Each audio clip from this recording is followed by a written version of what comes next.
Hola jóvenes, vamos a continuar con nuestro marco conceptual, NIF Serie A. En este caso nos toca hablar sobre la NIF A5, la cual se llama Elementos Básicos de los Estados Financieros.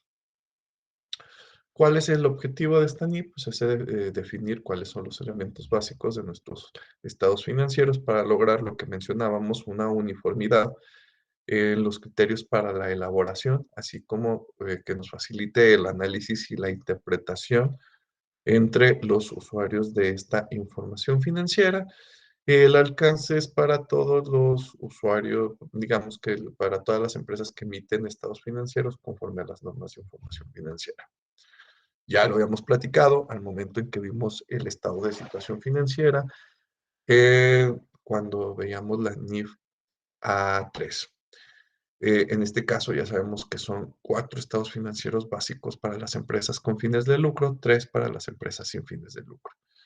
En el caso de las empresas con fines de lucro, tenemos el estado de situación financiera, que también es aplicable para empresas sin fines de lucro. Empezamos con el estado de situación financiera. Este estado financiero, que es aplicable tanto para las que tienen fines de lucro o no, lo vamos a clasificar, se va a clasificar en 3 partes este estado financiero. La primera parte es el activo, que ya hemos platicado. Son todos los bienes y derechos que tiene la empresa, que ahorita vamos a darles algunos ejemplos, vamos a ver algunas situaciones. Acuérdense que ese pasivo, ese activo nace, debe de tener esos solos recursos, debe de haber sus fuentes, en este caso que son los pasivos, puede ser pasivos, deudas y obligaciones. Para las empresas con fines de lucro tenemos el capital contable, que ya dijimos que se generaban por las aportaciones de los socios o por las utilidades o pérdidas que se van generando por la misma actividad productiva de la empresa. Y para las empresas sin fines de lucro le vamos a llamar que es un patrimonio contable, en este caso, que este va incrementando, va incrementando por las aportaciones de los patrocinadores, que también puede disminuir en ciertas ocasiones o puede disminuir en muchas ocasiones por la misma actividad de las entidades que no tienen finalidad de lucro. ¿Qué es? Pero pues vamos a ver qué es un activo, ya se los había mencionado. En pocas palabras ya dijimos que son bienes y derechos. Pero, pues, si nos vamos a la definición de las normas de información financiera, aquí debemos de encontrar estas características, que es un recurso controlado por una entidad que está identificado y acuérdense, de acuerdo al postulado básico, todo lo debemos de evaluar en términos monetarios, del cual se esperan obtener, este es clave para entender los activos, beneficios económicos futuros, derivados de operaciones ocurridas en el pasado que han afectado económicamente a una entidad. En el caso de este tenemos bienes y derechos. Recuerden que bienes y derechos tenemos pues el efectivo mismo que tenemos en nuestro banco, los equivalentes, que en este caso, por ejemplo, podemos tener algún centenario, alguna onza, que son, digamos que son metales preciosos amonedados, pero es un equivalente en sí de efectivo, es fácil de convertirlo. Y algunas inversiones disponibles a la vista, que siempre y cuando no deben de exceder estas inversiones de 3 meses. Podemos tener el caso de un CETE u otro tipo de inversiones que vamos a recuperar en un periodo no mayor a 3 meses. Están los derechos a recibir efectivo equivalentes, por ejemplo, en este caso, por ejemplo, son las cuentas por cobrar. Tenemos una venta, les damos a crédito, nos firman un pagaré, tenemos nosotros el derecho de cobrar ese dinero. Derechos a recibir bienes o servicios. Igualmente, nosotros, por ejemplo, pagamos por adelantado una renta. Nosotros tenemos derecho a seguir recibiendo la renta por el pago que nosotros hicimos. Es un activo, las rentas que pagamos por anticipado. Los bienes que están disponibles para la venta, lo que tenemos en el inventario, o aquí habla que es para su posterior transformación. Por ejemplo, tenemos en el inventario, yo me dedico a la compra y venta de equipo de cómputo, compro computadoras en mi inventario para venderlos. Es un activo que espero generar beneficios futuros. Por medio de la venta, yo voy a vender ese inventario, pero a un precio más caro para generar una ganancia. Igualmente, cuando hablamos de las empresas que se dedican a la producción de sus bienes o servicios, tenemos los materiales para su posterior transformación. Podemos tener materia prima, que posteriormente la vamos a transformar en un producto, pues esa materia prima también se considera parte de nuestro activo como inventario de materia prima. Los bienes destinados al uso, como una computadora, un coche, que su beneficio es que nos facilitan más el trabajo y nos permiten vender más o distribuir mejor. Puede ser o para su construcción o posterior uso. Ahí entran los edificios, eh, los terrenos que tengamos, entre otros. Y aquellos que representan una participación de capital contable o patrimonio contable de otras entidades. Algo que nosotros hayamos, sobre todo capital contable, invertido en otras entidades, que nosotros les damos ese recurso con la finalidad, por ejemplo, invertimos ese recurso para recuperarlo, pero también generar ganancias del mismo. Pueden ser activo, es igual, está conformado por de dónde se origina, de nuestros pasivos, de las obligaciones y de nuestro capital contable. ¿Que es un pasivo? Acuérdense que habíamos dicho que eran las deudas y obligaciones. Vamos a la definición de las normas de información financiera, nos habla que es una obligación presente de una entidad que está identificada. Ojo, volvemos a lo mismo, acuérdense, norma de evaluación, postulado básico de evaluación, cuantificada en términos monetarios y que va a representar una probable disminución de recursos económicas derivada de las operaciones que se hicieron en el pasado y que nos van a afectar económicamente a nuestra entidad. Por ejemplo, pido un préstamo al banco, el banco me da dinero, pues me genera una obligación con el banco, una deuda, una obligación. ¿Eso qué va a implicar? Que pues posteriormente yo le tenga que pagar al banco, además del capital que me prestó, pues los intereses, además del dinero que me prestó, los intereses por el recurso utilizado.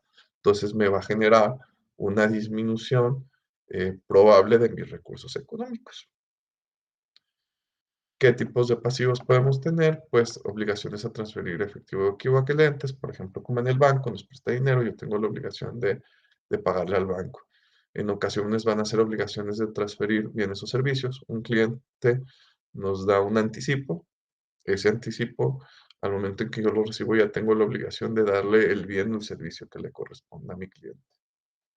Obligación para transferir instrumentos financieros que emita la propia entidad. A veces, como necesitamos dinero, nosotros emitimos obligaciones, puede ser a través de las bolsas o no, eh, para que lo adquieran las personas, pero a cambio de eso yo les tengo que regresar su inversión con todo intereses, pues como una deuda. Y además también tenemos lo que se conoce como provisiones. En este caso es más o menos lo mismo que pasivos, son deudas y obligaciones, pero tienen una característica indispensable. Aquí hablamos que el importe o la ocurrencia en la que tengamos que hacer el pago son inciertas. Un ejemplo de eso es, por ejemplo, los trabajadores que tienen ciertas prestaciones y a lo mejor al momento de retirarse yo les tengo que pagar esa prestación. Yo no sé cuándo se va a retirar el trabajador, cuándo le tenga que pagar esa prestación, o yo no sé el importe exacto que le voy a tener que pagar al final del periodo, ¿verdad? Entonces yo tengo que ir provisionando, porque es un pasivo, al fin y al cabo, el trabajador cada mes está haciendo su función, su trabajo, y eso le va generando derecho a esas prestaciones que tiene. Entonces yo tengo que ir provisionando esas prestaciones para que en un momento dado yo tenga que pagar o eso ya esté preparado.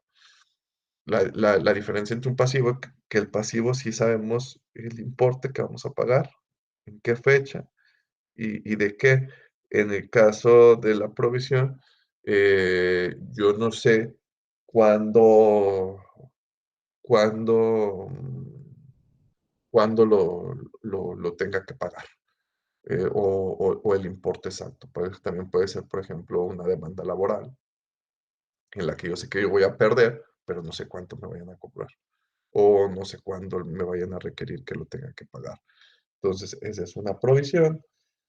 Obviamente, pues nosotros debemos de evaluar esas provisiones lo más cercanas a la realidad y pues en este caso también se cumple la característica del pasivo.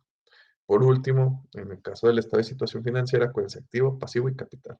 Tenemos capital contable para las empresas con fines de lucro, patrimonio contable, como ya lo hemos explicado, Para empresas sin fines de lucro, de acuerdo a las NIF, el capital contable es el valor residual de los activos de una entidad una vez deducidos los pasivos. Si se acuerdan, dijimos, los activos se originan de mis pasivos y de mi capital contable. Entonces, activo debe ser igual a pasivo más capital contable. Si a mis activos les resto la parte de mis pasivos, de mis deudas, pues obviamente mis activos se originaron de mis pasivos o de mi capital.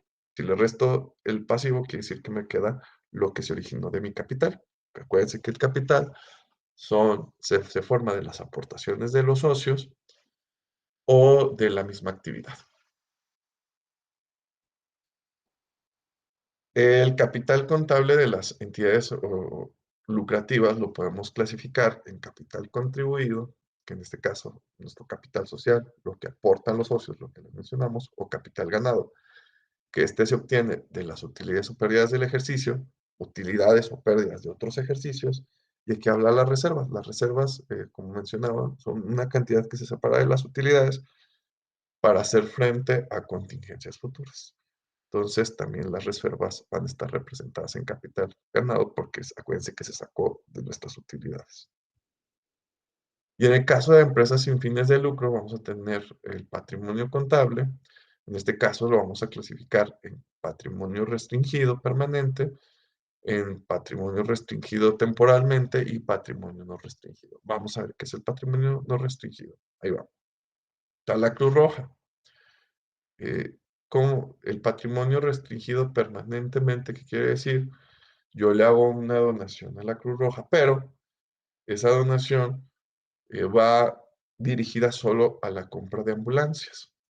Entonces, cuando es patrimonio restringido permanentemente, la Cruz Roja podrá utilizar el dinero que yo le doné únicamente para la compra de ambulancias. Espero que haya sido claro. Patrimonio restringido temporalmente.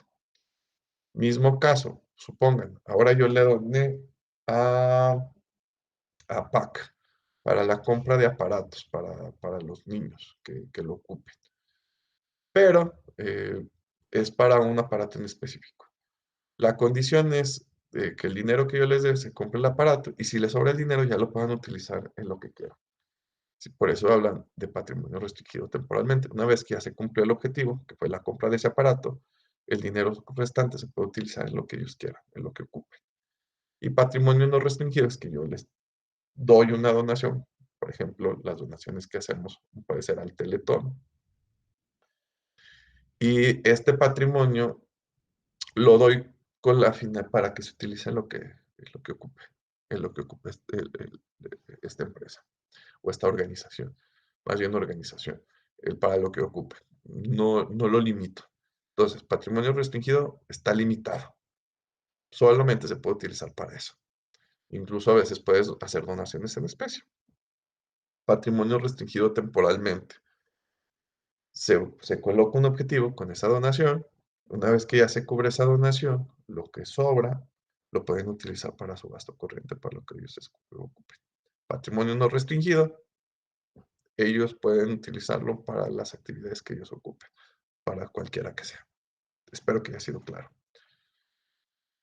El capital contable, desde el punto de vista legal, es lo que les comentaba, representa para los propietarios el derecho a sus reembolsos o dividendos. Los reembolsos a lo que han aportado en su capital o lo que se haya capitalizado de las utilidades, o el reparto de dividendos de las mismas utilidades que generaron, la repartición.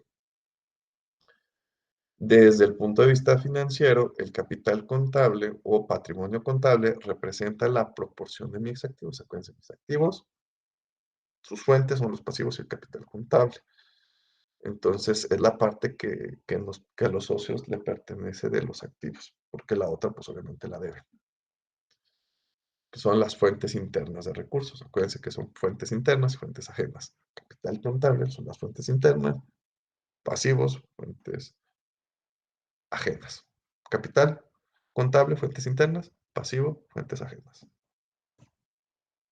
Y hasta aquí le dejamos para regresar con el estado de resultados. Muchas gracias.